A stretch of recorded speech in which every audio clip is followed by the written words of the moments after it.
All right, part two.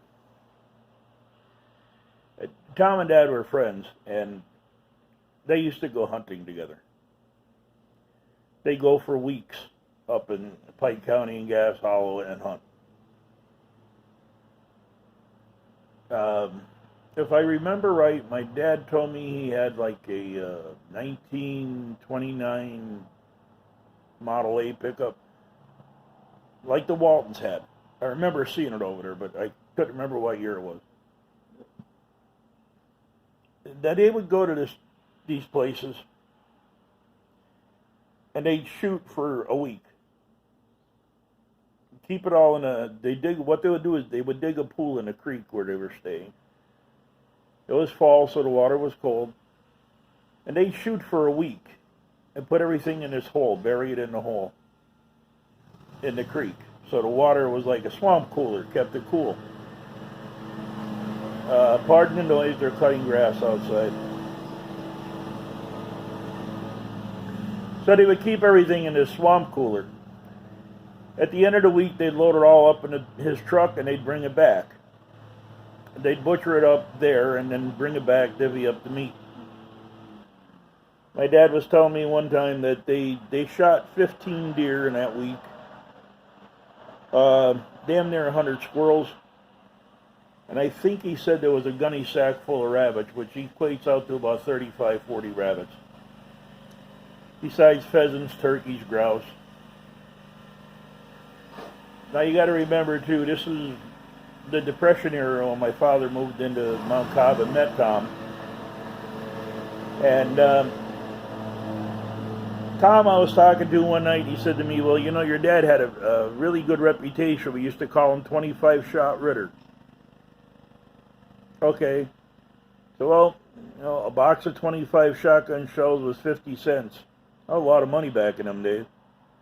And if you gave Elmer a box of 25 shells, you got 25 pieces a game.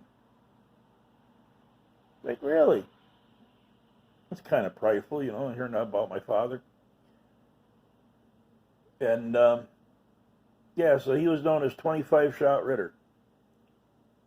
And actually, I still have the shotgun that he used. So, some of the stories, like I said, they were up at the Gas Hollow one night, and I heard this woman screaming.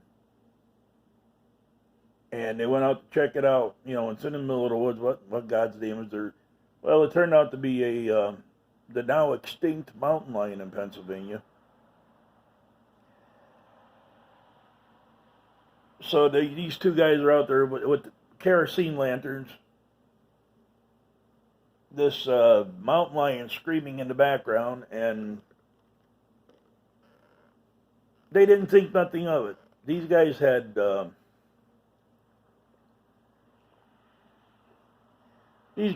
stones. That's the only way to explain it. I mean, Dad would take a 22 and a shotgun, and Tom would take a rifle and his pistol. And that's what they used through the week. They slept in a canvas, well, at the time they called it a canvas teepee. But as Dad showed me later, it was just a big plow point. It was a 12 by 12 canvas tarp that they'd haul in there. They'd set up a big plow point and craft all their stuff. So Tom himself, I mean, I have a couple of stories. He said to me one day, he said, I want you to catch me one of them stupid trout out there. I wanna catch it. He says, so you hook it, you fish it, give me a call. So I hooked in, and this must have been 12-pound trout. So I yell up at the house, Tom comes out, and he's in his 80s then, he's not moving so fast. He grabs the fishing rod, and the trout made a run, and when it did, it almost drug him in the lake, so I'm hanging on to an 80-year-old man that's hanging onto my fishing pole attached to a 12-pound trout. It was a battle royale. We won, but it was a battle. It was just funny, you know. And, that lake that I was saying about in the front of the house, There was bass in there that had to be 12, 15 pounds. You'd see them just lazily swimming along the shore.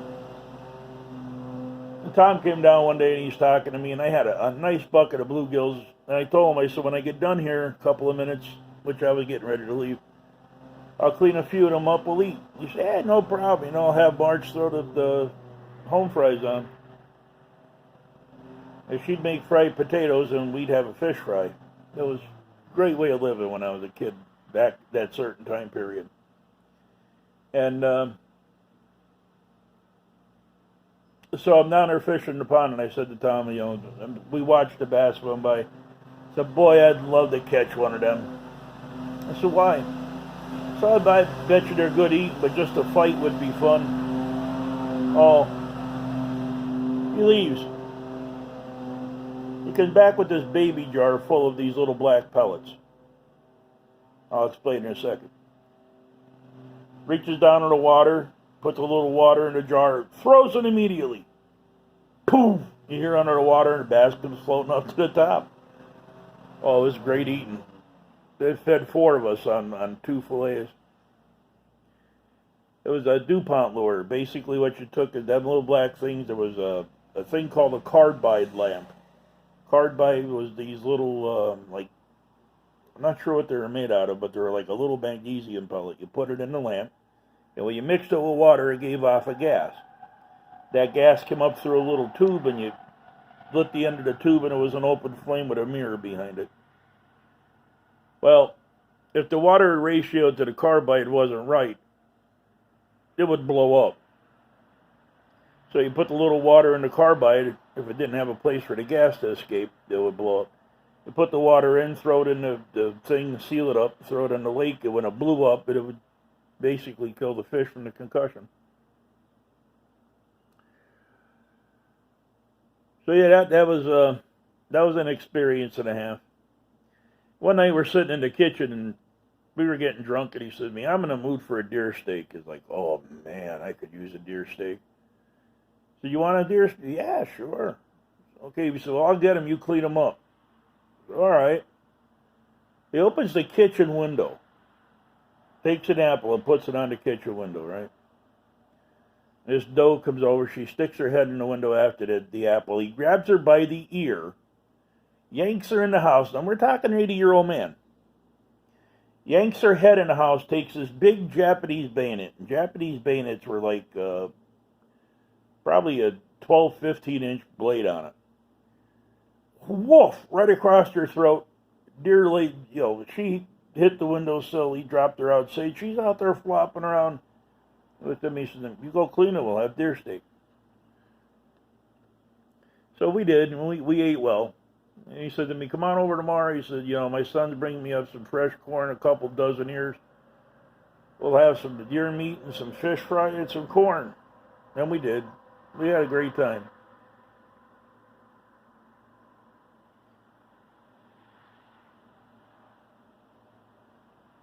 So Tom was out with his wife one night, and they were just driving around and going home from groceries, and they picked up a hitchhiker. And the hitchhiker pulled a knife on him, and Tom basically stuck the .38 in his ribs and almost shot him. But the shock of the whole thing, a couple of days later, I heard that he passed away from a heart attack in his sleep. Yeah. Wasn't too long after that, as things go, the house got hit by Jewish lightning. He had a son named Johnny that lived with him, and John would trade me patches, military patches, which I collect and stuff. And Johnny went to live with the uncle, and the house burned to the ground, and I don't know whatever happened to all the weapons that were in there, but boy, there was thousands of guns. So yeah, that's the legend of Tom O'Hara, and I'm sure there was, don't use surnames, I'm sure there was more stories that I'd never heard. I know he used to run some moonshine, and I know he used to make some really good shine. And he was just a wild man. He was a great part of my life.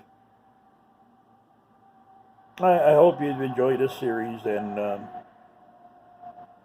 the next one up would probably be it'd probably be my dad. So we'll get into the next one. Like I said, there's probably going to be 4 or 5 in the series. So this is Tom. I want to thank you for your time and your patience. You guys have a great day.